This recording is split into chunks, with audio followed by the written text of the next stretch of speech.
ချစ်တာနဲ့ကြိုက်တာနဲ့တူတယ်လို့ထင်လားမင်္ဂလာပါဟုတ်ကဲ့ပါလူအများစုကချစ်တာနဲ့ကြိုက်တာကိုတူတယ်လို့ထင်တတ်ကြပါတယ်ရုပ်တရက်ကြည့်လိုက်ရင်လည်းတကယ်ပဲတူတယ်လို့ထင်တတ်ကြပါတယ်ဒါပေမဲ့တေချာပြန်စဉ်းစားကြည့်မယ်ဆိုလို့ရှိရင်အများကြီးမချပါတယ်ကြိုက်တယ်ဆိုတာကအများအားဖြင့်အပေါ်ရန်ခံစားချက်တစ်ခုပဲဖြစ်တယ်စားသောက်တစ်ခုကိုလည်းကြိုက်ရင်ကြိုက်နိုင်တယ်ပစ္စည်းတစ်ခုကိုလည်းကြိုက်ရင်ကြိုက်နိုင်တယ်အချင်းတစ်ပုဒ်ကိုလည်းကိုကကြိုက်ရင်ကြိုက်နိုင်ပါတယ်လူတစ်ယောက်ကိုလည်းကိုကကြိုက်ရင်ကြိုက်နိုင်တယ်ဥပမာကောင်းမလေးတစ်ယောက်ကိုတွေ့လိုက်တယ်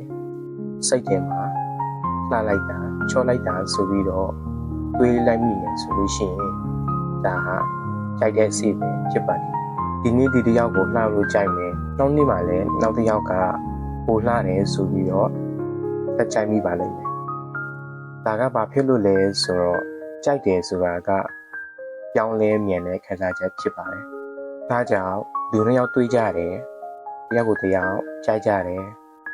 ပြပြောကြတယ်ပြီးရင်တွေးကြတယ်မကြခင်မှာပဲပြန်ပြီးတော့ပြတ်သွားတယ်ဒါကဘာဖြစ်လို့လဲဆိုတော့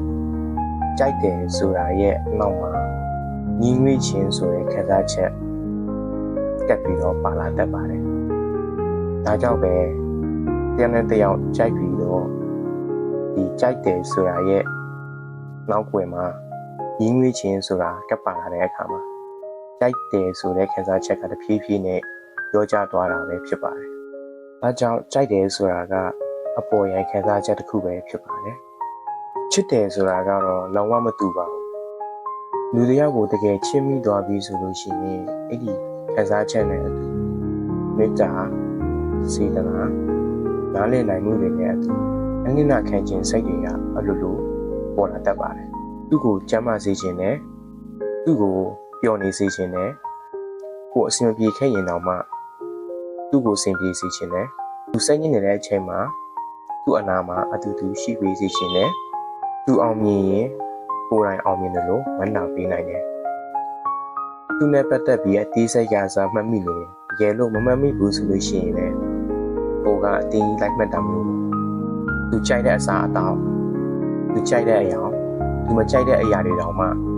ပို့ပြီးတော့တည်ထားမိလာတယ်။ကိုစားလို့ကောင်းတဲ့စားတောက်တစ်ခုကိုစားနေတယ်ဆိုလို့ရှိရင်လည်းသူ့ကိုလည်းကြွေးချင်တယ်သူကြိုက်တဲ့ပစ္စည်းတွေဆိုရင်သူ့ကိုဝယ်ပေးချင်တယ်သူကြိုက်တဲ့တခြင်းလေးတွေကြားရင်သူ့ကိုပြန်ပြီးတော့တတိရတယ်သူပင်ပန်းနေရင်စိတ်ပူတယ်သူမျက်နှာမကောင်းဘူးဆိုလို့ရှိရင်ကိုကပါလိုက်ပြီးတော့စိတ်မကောင်းဖြစ်မိတာမျိုးသူ့ကိုအမြဲပျော်နေစေချင်တယ်သူ့ကိုအမြဲလှနေစေချင်တယ်သူ့ကိုအမြဲအဆင်ပြေနေစေချင်တယ်ဒါကချစ်ချင်းတွေရဲ့အတိတ်ပဲတွေလည်းဖြစ်ပါတယ်ကြိုက်တယ်ဆိုတာကလူတစ်ယောက်ရဲ့ပြင်ပန်းကိုစပြီးသဘောကျမိတာမျိုးဖြစ်နိုင်ပေမဲ့